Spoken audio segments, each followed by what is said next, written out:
In today's video, I'm going to teach you how to create a macro in Zendesk. Macros are a great way to save time and keep your replies consistent, especially if you often send the same type of response to customers. In this walkthrough, I'll show you how to create a simple macro from start to finish and explain what each setting does so you can adapt it to your own workflow. First, log into your Zendesk support dashboard. Once you're on the main screen, look at the panel on the left-hand side. Here, you'll see several icons. Click the rocket-shaped icon to open the Zendesk Admin Center. This is where you'll manage settings that affect your workspace and tools. Inside the Admin Center, again look over to the left panel. Find the section called Workspaces and click it to expand the options. Under Workspaces, choose Macros from the list of agent tools. This is where all of your existing macros live and where you can create new ones.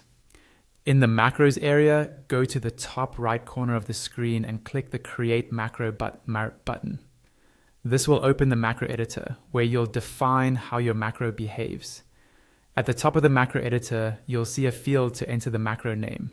Type in a clear, descriptive name so that you and other agents can easily recognize what the macro is for. Just below that, there's an optional description field. Use this if you want to provide more context, such as when to use the macro or what kind of tickets it's meant to handle. Next, you'll choose who the macro is available to. You can set it so it's only available to you, to agents in specific groups, or to all agents. Think about who needs access. If it's a personal shortcut, keep it to yourself. If it's part of a team process, make it available more broadly. Now, let's set up the actions the macro will perform. For this example, we'll create a request info macro. In the Actions area, click Add Action. A drop-down field will appear. From this list, select Comment Description. In the value field that appears, type the message you want to automatically insert into the ticket. For example, please provide more details about your issue.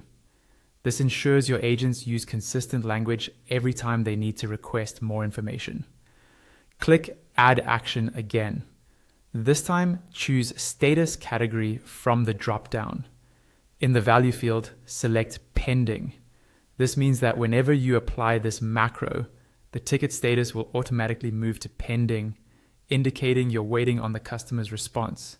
Click Add Action one more time. Now choose either Set Tags or Add Tags, depending on what's available in your account. In the value field, type a tag like Waiting for Customer. Tags are very useful for filtering and reporting later, so use clear, consistent wording here. Once you've added all the actions you need and reviewed everything, go to the bottom right corner of the editor and click Create.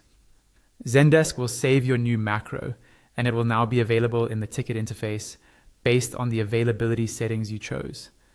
You've now created a macro in Zendesk that adds a standard reply, updates the ticket status to pending, and applies a helpful tag all with a single click.